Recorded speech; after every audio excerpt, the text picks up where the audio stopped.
This is Beyond the Resume, the podcast that brings you the stories, advice, and insights behind some of the most successful people in real estate. Beyond the Resume is brought to you by Jackson Lucas Executive Search, the industry leader in human capital solutions. Here is Chris Papa and Lisa Flicker.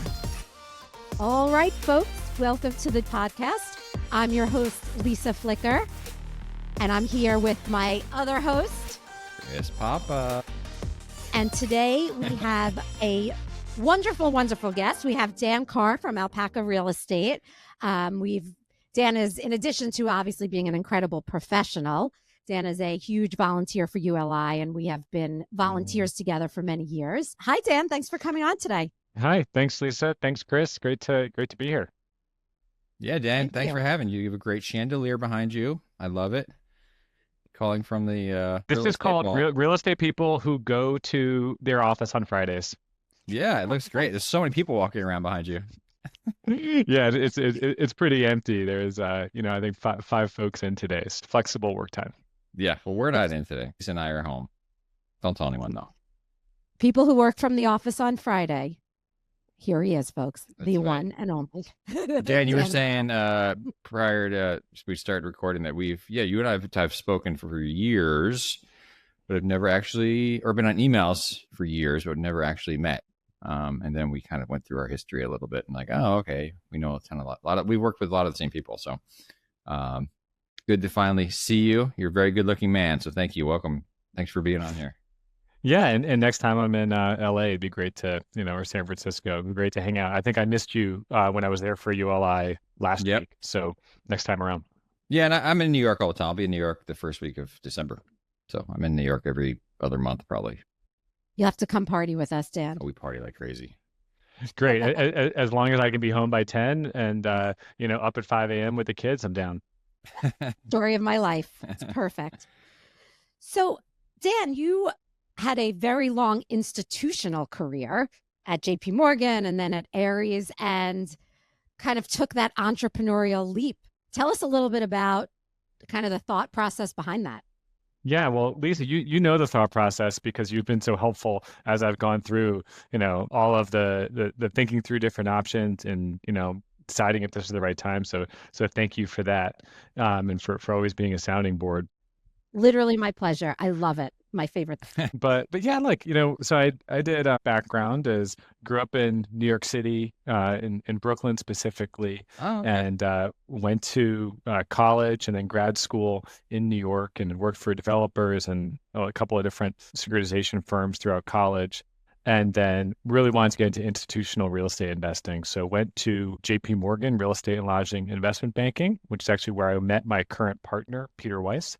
Mm-hmm. And we had a great experience trying not to work past midnight every night, but just seeing and doing everything and meeting. Really what we did is we met a great group of people. There was actually a JPMorgan Real Estate and Lodging Investment Banking alumni reception. So if you want to hear about a snore event, maybe that's a snore event. But we had a good time because it was just last week, and it was at one of the bankers now was super cool and was working on really nice restaurants. So we had it at a great restaurant in Midtown, and just seeing where it's like a diaspora. People have gone all over, done really interesting things. So it was a great way to start my career. And then thereafter, I went, really knew I wanted to do opportunistic real estate investing. And so out of JPMorgan, had always wanted to go to a firm called, at the time, Area Property Partners. That's right. And I wanted to go there because really I just thought the guys were very smart. With the high school I went to in Brooklyn, it's called Brooklyn Tech. It's like 4,000 people. Bill Mack had gone to my high school and his picture was actually in the lobby.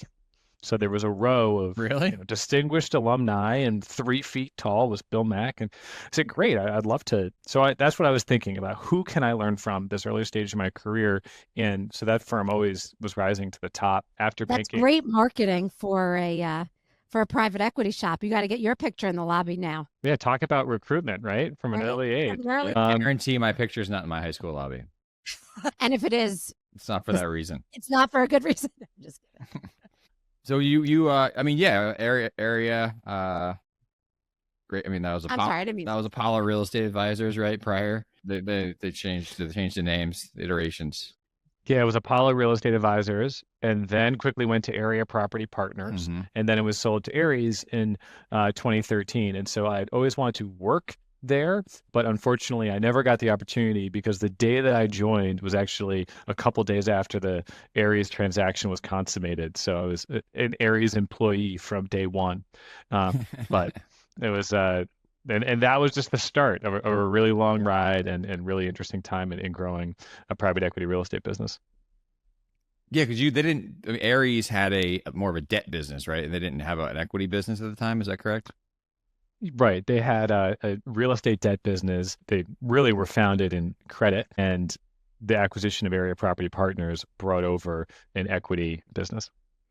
And how was that was it hard to explain to your clients or your LPs like, hey, everything's going so great and we're just going to join this other firm. Was that a hard story to tell or no? I think there's been a manager consolidation across the board. So, what Ares provided was a great middle and back office.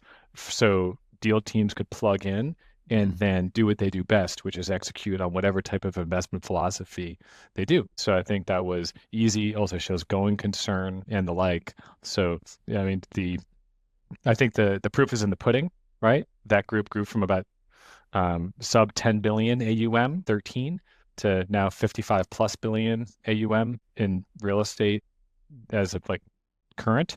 So I think the time I left in June, it was already a 10x. So I think that was a very, very successful run.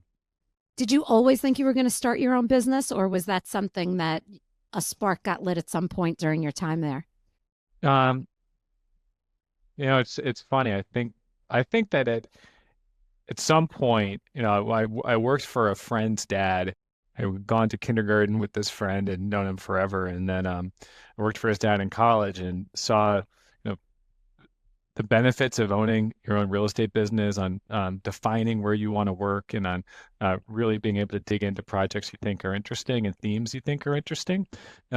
So I knew in the back of my mind that at some point it was a goal of mine, but I didn't really know when or how or what.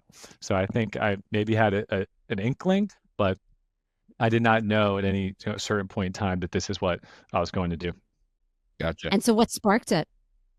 The spark was I think all good things happening at the same time for a reason.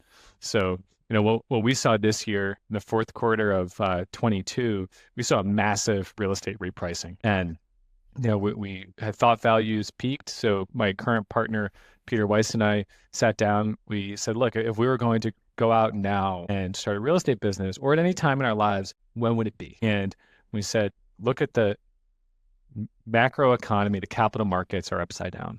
They're not getting any better. At that point, we had seen 6 rate rises. We're double that effectively now. And we saw very strong underlying market fundamentals in some key property types. So we thought there was a disconnect between the capital markets that were affecting and driving property values down across the board, and a couple of sectors that were performing very well. So that told us that maybe this is an opportunity. We continued to dig into it, and we concluded that this is really a once in a generation opportunity for a vintage real estate investing, where values are resetting. And if you're going to start a business, now's the time to do it. So then we set out on a path of how can we do that? How should we set it best up for success? Right. And yeah, tell us about the company. Like, it's Alpaca Real Estate. Like, where did that name come from? Yeah. So now we're co-founders of Alpaca Real Estate. Alpaca Real Estate is part of the larger Alpaca, which is an alternative asset manager with 2 investment vehicles. One is venture capital. That venture capital business is on its 4th fund. And so it's been around for 10 years. So there's a very strong fund management, compliance, and just execution capability on the fund management side within Alpaca. And then there's Alpaca Real Estate, which Peter and I are running, and that is an opportunistic real estate fund that gains edge and advantage from all of the research and investments that Alpaca Venture Capital has made over the past 10 years. Ever do any venture capital investments into real estate operating companies? So, some overlap there? Yeah, so it's interesting. We think about the real estate investments we do as benefiting from the knowledge and the relationships that are gained through Alpaca VC. So, for example, there are a lot of innovative operating companies that Alpaca VC has invested in, and some of them could be under the moniker of technology, some under the moniker of climate. I think the overarching theme is innovation. And so, take one, for example, that we love is EV charging. So electric vehicle charging, we as we were talking about themes before, themes we like, we continue to see very strong industrial demand throughout the country. And there's an overarching theme of distribution, next day, same day distribution. That's not stopping, and it's an investable asset class today, even in a distressed capital markets environment. Yeah, and EV charging station, that could be real estate as well, right? I mean, that's... Right. And so Alpaca's invested in 2 EV charging companies. They sit on the board of them. And by the way, when they made those investments, they probably looked at 10 or 15.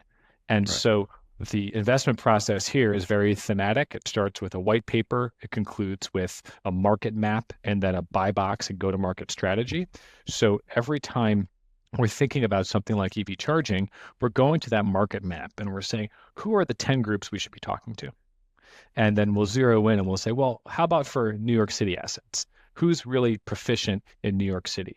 And so then we'll devise a real estate investment plan for New York City last mile industrial distribution. And then we'll go and as we identify assets, we'll RFP those out to a couple different EV charging companies in order to maximize value.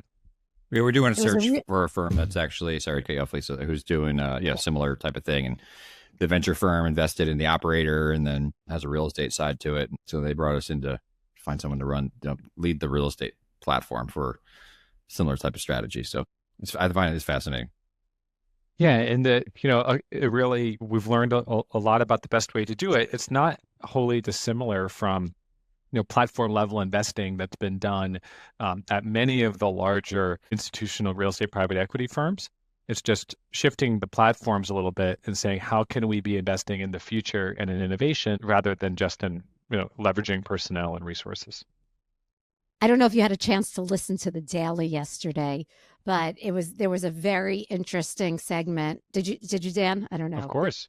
Okay. It was so well done, and it was so interesting to think about just the tie-in of the legislation and the EV charging stations and how maybe it starts to create even more jobs in the US because the manufacturing happens in the US.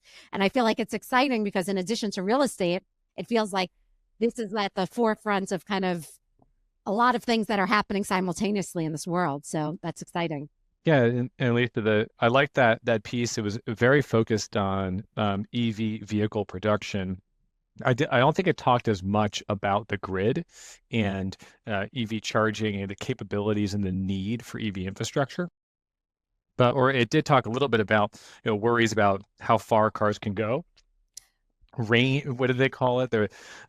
People were worried about range, and they're worried about the ability to do a 500-mile trip. So what we've identified initially is last mile distribution, out and back trips where your sorting facility effectively is providing the charging for those Sprinter vans or whatever type of last mile van you have, so that you don't need to worry about hopping on an interstate from one city to another.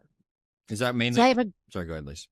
I was just going to say, I have a great idea if you could figure out how to do it. I'm not smart enough to do this, but if you could figure out how to do change out the batteries. And so instead of a gas station, you stop in and you change out and you get a new battery and you could keep going. I was saying that I was on a trip with a friend to a hockey tournament recently, and she was driving her Tesla, and she's like, we're not going to make it home. And yeah, we right. got lost, and it was like, literally, we weren't going to make it home.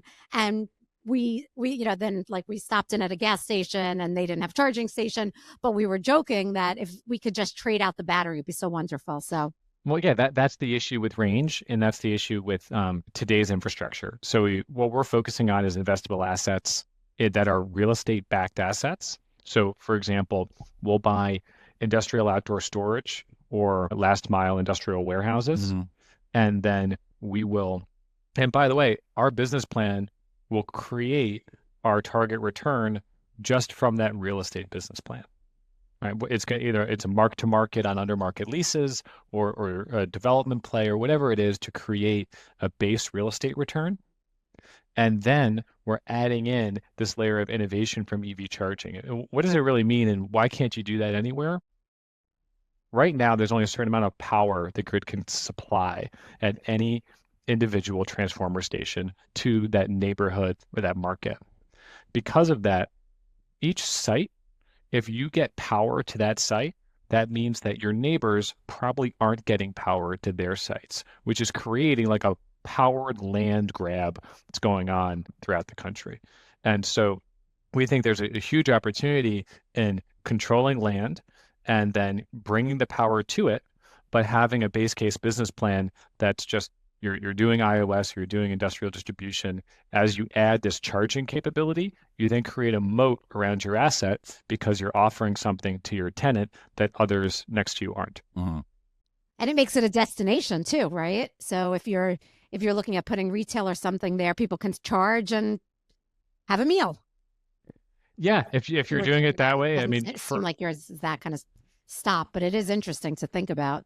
Yeah, I mean, we've been focused on industrial distribution, and so these are mainly going to be tenant utilized. Some of them are leased out to a third party operator, but what you say, Lisa, is entirely true, right? Like there's another sort of investment thesis that people are looking at of converting gas stations. How are you going to do this on a interconnected cross-country path?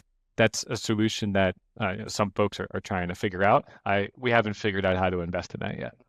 How did you meet your business partner, and then how did you meet the Alpaca folks? Did you vet a bunch of partners?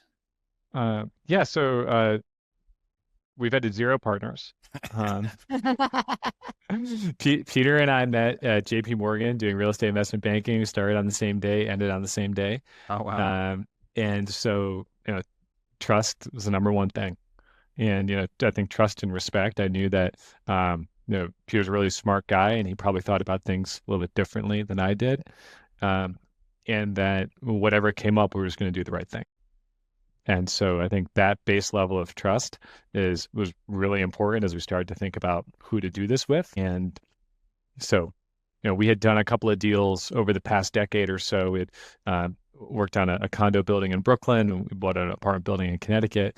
And so we definitely had deal experience together, but I think what we really had was a very solid foundation of trust. And where did you meet Alpaca?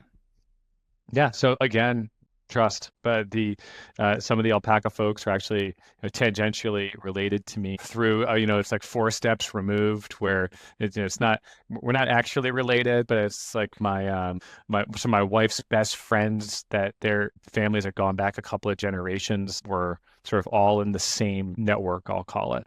And so I had met the Alpaca folks socially a bunch of times and knew what they were working on, and then it clicked because they said, we've got this fantastic network of CEOs who are innovative and doing new things, and we are getting all this research, we're doing all this research, we're getting all these insights, but we want to layer that over just traditional real estate investments. Peter and I were sitting there and saying, well, there's this huge market opportunity to invest in a reset real estate environment. And we're also really interested in how to leverage technology and climate tech into these. Because remember, like, most large real estate shops today are worried about legacy asset management. They're working out their office loans and their assets that are underperforming and refinancing their debt. We have none of that. So as we just looked at a clean slate, one of our top priorities was integrating technology and innovation, because instead of focusing on what was going wrong, we're focusing on how we can implement the future. So we had known the Alpaca folks. They were looking for the same thing, and then as we started talking to them, we realized that they had an extremely strong fund management platform, a really great middle office and back office, and so they were able to effectively accommodate additional products on that strong base platform without hiring 2 times the amount of people. So we could really leverage that in-place infrastructure and great team, great knowledge base to create a better product, and that's how we came together. They're so lucky they found you. We're working on something similar for a platform like that that's looking for kind of an entrepreneur like you. Not that I'm not trying to recruit you here live on air, but it's it's an interesting thing because finding what you said, the trust and the match on paper, someone could be a perfect fit, but at the end of the day, if you're not like-minded, it could certainly lead to a lot of issues down the line. So you're lucky you found that in both a partner and a platform. 100%. I think this is every day gets better than we could have expected. Dan, you're a kid growing up in Brooklyn. You see the Mac picture on the wall. Was that but did you have like an interest in real estate growing up? Like beyond that? Did you even know what it was? Grew up in Fort Greene, and Fort Greene changed a lot when I was a kid. And so, yeah, I think when I was 16, I interned at an architecture firm after school. The day I graduated high school, I got my real estate salesperson's license. And that summer I was renting out apartments. So I was always interested in it. I was interested in how cities grow and how neighborhoods change, and then how you participate in that, whether you're a developer or an architect or a private equity investor. And so I thought I was going to be a developer, actually, because first I did architecture and I said, wait, the developers are making all the decisions. And so then I started working for a developer and I said, wait, you have to be really focused on a specific market. And a lot of the job is project management, making sure that project's delivered on time and on budget. So I had an internship at an opportunistic fund. It was called Clarion Development Ventures. It was part of, at the time, ING Clarion. It's now Clarion Partners. I said, wait, you can invest in development projects, but not be a developer. And you can move the pieces. You can then track macro trends, go into different markets, go into different property types, start with a macro thesis, and then effectuate it with a best-in-class local partner. Fantastic. That's what I wanted. Nice. It's part of why we love doing what we do here on this podcast, is because there are so many people who are in school or getting their first real estate job, and maybe they're architects or maybe they're engineers.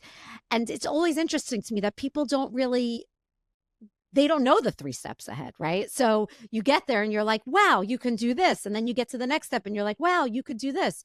So if you were to go back to being little Dan at Brooklyn Tech, looking at the Mac picture, would you do anything differently?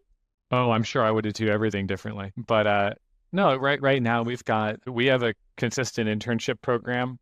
So right now we have interns from the Columbia Masters in Real Estate. We also just hired a really nice woman who just graduated from the Columbia Masters in Real Estate program. And we do the same thing at Harvard, MIT, and Penn, and a couple other schools. And I think that the key is just speaking to as many people as you can, broadening your horizons and seeing what resonates, and then trying it, and then seeing what you liked about that and keeping on dialing that until you figure out the passion, because passion is the only thing that's going to get you up at 5 o'clock in the morning and make you want to keep going to work day after day. Well, I'm passionate about those guys too.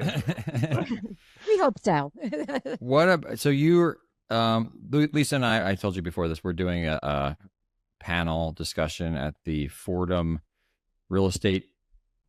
I'm not sure what it's even actually officially called, but Fordham has a real estate school. So we're doing a panel there about Gen Z, and you went to Fordham. Like, what would you tell these kids who are going to be in the audience regarding like the skill sets they really need to learn in order to become the next Big Dan? And if you say something too good, Chris and I are going to rope you into coming on December 4th. I already sent him the invitation, so he might be there. Yeah, look, the beautiful thing about Fordham, the beautiful thing about Columbia, NYU, all these schools is they're in New York City. New York City is your campus. And so what I did at school was I just built out a spreadsheet, and I put, however many weeks of school there are on it, double that, and then try to fill out 2 meetings per week with industry professionals. And I was very interested in real estate. And so it was speaking to developers, owners, contractors, private equity folks, financiers, folks in mortgage origination, to hear what everybody does during the day. And then from that, really trying to focus in on what it was I wanted to do, because the more focused you can become, that is going to be the skill set you need to develop. There's no one skill set, one Excel class, one AutoCAD that's going to make or break your ability to do something. I think it's really figuring out for you what you're interested in. And then that's a specific skill set that you can go and acquire. And for you, it was, you wanted was banking. You felt like the best way to learn. Like, I guess you had to learn how to model correctly, right? And all that type It of was stuff. the only way in. Yeah. Now private equity funds, recruit junior year in college internships. And that's a more clear route. You can go from college into PE. But when I was coming up, it was just, you had to do banking. That was the most probable path. So I sort of went into banking knowing I was signing up for a 2 years training program. Right. So tell us about a day in the life of Dan Carr. What is it like? I mean, I'm sure every day is different at work, but you get to the office, see your kids, your family, but then you get to the office, and what does that look like? Well, so today the kids woke up at 5:45, so it was a little bit later than usual. You slept in. Yeah, we took also 3 kids, 5, 3, and 4 months, and we all went to my daughter's school in downtown Brooklyn for breakfast. So on Fridays, all the families are invited for breakfast, do breakfast time with the Oh, cool. family, and then go to library time, like read to the kids and just see other people, other people interacting. Have the kids see older kids, so that's really nice. And then into the office right thereafter, and they do it early at 7:30, so you still get to the office by 9. Yeah. And then right now we're focused on a couple of things, business building, looking at deals, and talking to investors. And so those are the couple of different things that we're spending our time on. But I love it because it's different all the time. So right now, 2 areas that we're focusing on investing are in residential, specifically build to rent housing, and industrial, specifically last mile distribution. So, we might be spending time looking at deals, going through analyses, looking through pipeline, discussing things internally, out looking at sites or traveling to sites that we're considering. Or we might be preparing for an investor meeting or investor events. One thing we're doing is, trying to engage as much as possible with the investor community, talk about the ways in which we're innovating, and then go into that because it's not so clear, right? It's people hear that and they say, what do you mean? Like, show me an example. So making sure we really have time to sit down with potential partners and go through those examples. We did a great event to kick off our firm where we brought 100 folks up to Hudson, New York. We basically rented out like downtown Hudson and then an area outside of town. And for 2.5 days, we had 50 investors and 50 real estate operators. And we had a conversation for 2.5 days. Everybody had a fantastic time. Obviously, there was lots of good food, good drinks. Getting people together and having that conversation is something we're really focused on. So we did that to kick off. We're going to Austin the week after Thanksgiving, and then to Dallas, LA, Miami, Palm Beach, like back to New York. So having a lot of these conversations with as many people as possible is something we're keyed into. Nothing like a good road show. Yeah. I mean, I guess our invitation was lost in the mail, Lisa. You're definitely on the next LA one, Chris. Don't worry. I can bring my messy hair. I promise to comb my hair. So what? Yeah. So that's awesome, man. So what are you seeing like the next 5 years for Alpaca Real Estate? We want to be a mid-market real estate private equity business. So for us, that means a fund size between, call it 3 and 500 million. So that's something that doesn't force us to do huge deals. We can be really focused on the strategies we want to execute and just growing out step by step to do first-class transactions that are emblematic of the themes we're seeing. So, it starts with building out a really strong team. And one of the things I'm most excited about coming up is everybody coming over to my house for holiday dinner, like spending time with the team, spending time. Oh, wow. That's cool. Just, continuing to enjoy each other and enjoy the work we're doing. Were you, do you live in Fort Greene? I'm in Cobble Hill now, so but do you 10-minute walk from where I grew up. So you kind of, I mean, you didn't, that dream of being a developer in Fort Greene is a little, didn't necessarily happen, but you get to see the transition of what's happening in Brooklyn, right? And like you get to be part of that in some way. Yeah, actually, one of the deals I'm most proud of I think is most interesting was I grew up, and when I was a kid, I liked to skateboard. So I was like, 12, 13 years old, skateboarding around and listening to whatever, like Beastie Boys. And there was a skate spot on the corner of, for folks who know Brooklyn, Lafayette and Flatbush, right across the street from the Brooklyn Academy of Music. And so I would skateboard there a lot, like after school. Across the street was a pawn shop and a like 2-story VA outpatient thing. So then my cousin's college roommate, my cousin's a little older than me, ended up gaining site control for that full block. And so at Aries, we actually financed the development of a mixed use project there that's the first all-electric skyscraper at the time in the United States. And it was a 45-story building with, was mostly apartments with some retail on the base. And there's a passive house public school, which was the first passive house public school built in the country as well. And so, I was going to these zoning meetings, literally, the people in the audience were like my family members and like, cousins and all this stuff. And I came in and said, guys, they're like, we don't want a tower. I'm like, well, what do you want? We have a housing problem in New York City. We have an environmental crisis. We have an education problem. Here's a green building that's giving you a school and, all these great things. So just really being involved from the beginning and then looking at it now, the project is completing in 24 is something that it's just so fun to be involved, like actually where I grew up. That's really exciting. Yeah.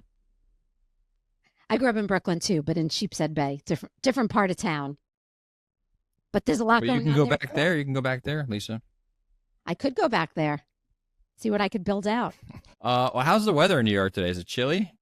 Beautiful. It's beautiful. Yeah, I'm looking out the window. It's like 60, so it's nice. We have the end of end of fall still kicking around. Wow. All right. Well, are you ready to be really uncomfortable and enter the hot seat?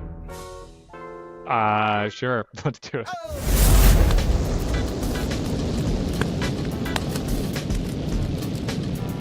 Did you get my report card or something from He sounds scared.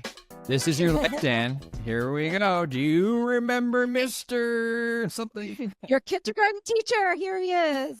I'll pop on. That'll be awesome. All right. This is the hot seat, Dan. This is where things get a little bit crazy. All right. Question number 1. Do you have a podcast or book recommendation? Podcast or book recommendation. So podcast for people interested in real estate. I like the ULI Knowledge Finder podcasts. They're just interviews with real estate professionals that have, just sit down and tell you about their lives. And I find that that's a really kind of like this one. Right. So I like this podcast too. But I think for folks just looking at real estate, that's a good one that I always key into ULI for knowledge and exposure to things that I'm not seeing on a day-to-day basis. They do such an amazing job. Lisa's a big ULI fan. I'm a member as well, but Lisa's much more involved than I am. I took on the NAOP side of things, and she's the ULI side of things. So sometimes I wonder if I do more paid work or more ULI volunteer work, and I'm afraid to calculate the difference. Oh, I know, Lisa. I mean, I think last ULI fiscal year, I was seeing you like 4 days a week, so I had to lighten up a little bit on my ULI load, but still participating. Well, we miss you at the weekly, daily, monthly meetings, but I do get to see you a lot, so it's all good. So most memorable deal, what do you, junior, senior, what's kind of when you look back and you think about your most memorable deal, what do you think of? Yeah, I think every project I've worked on is really intellectually stimulating for different reasons, so I love all of them. The one I'm most, proud of being a part of is probably the one that I just mentioned that is just down the block from where I grew up, and I feel like has had a positive impact on a local community that was growing gangbusters, so it made a lot of sense to invest there, but there was a way to do it in the right way as opposed to just doing it for bottom line returns. And that's something that we're trying to bring forward here, which is do deals because they make good economic sense and you have a target return and you need to exceed that target return. But then do things around the edges, like make it an all-electric building, add a school, and by the way, make that school a passive house. Do things like that are innovative and are going to result in a better impact on those users, the people who are in that building, the people who are walking by it every day. What is passive Dan, house? I'm sorry, I don't know I what was that. going to ask the Really same that. question. Oh, Passive house is a forward-thinking energy standard. So if you've heard of LEED, so Leader in Environmental Energy and Design, that's a sort of the standard. I was certified in LEED when I was 19, 20 years old. So that's the standard of that's still very apparent, but some would argue that it's not as stringent. Passive house is much more stringent and has a higher bar to meet. wow, awesome. My voice just cracked. You just mentioned that you had some interns and you just hired someone. What do you generally look for when you're hiring someone? Like what qualities? It's, I think a lot of real estate is teachable, right? So modeling, market analysis, formatting, presenting, that's all teachable.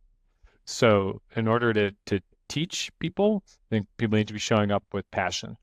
And so I think that's the key thing that we're trying to suss out is everyone has gone to great schools and has great resume, different levels of prior work experience. So I think that we don't focus as much on prior work experience as we do on how much passion do we think they're going to bring here every day. Because if they've got twice the grit as somebody else, that's going to be the determinant of success because they're going to learn all the modeling that other person who had worked for a year or two at another shop learned, and they'll learn it in 3 weekends because they're going, coming in every weekend to learn it. So what we really focus on is how are people passionate about what we're doing? That's number one. And then, two is really fit.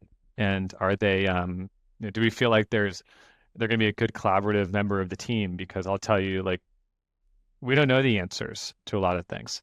And so as we're growing the business, there's a lot of discussion, a lot of debate, and then a lot of selecting a path together. Having someone who's very open to different paths, and maybe their idea is the one that gets picked, maybe it's not, but we're all going down this journey together. Sounds like that makes for a great culture. It's interesting when we see companies that are kind of at the beginning stages, you can see some companies have that forward-thinking culture where they're like, you know what, we don't know all the answers, but we're going to figure it out together. And with the passion and the grit and the drive, we'll get there. So, and some don't.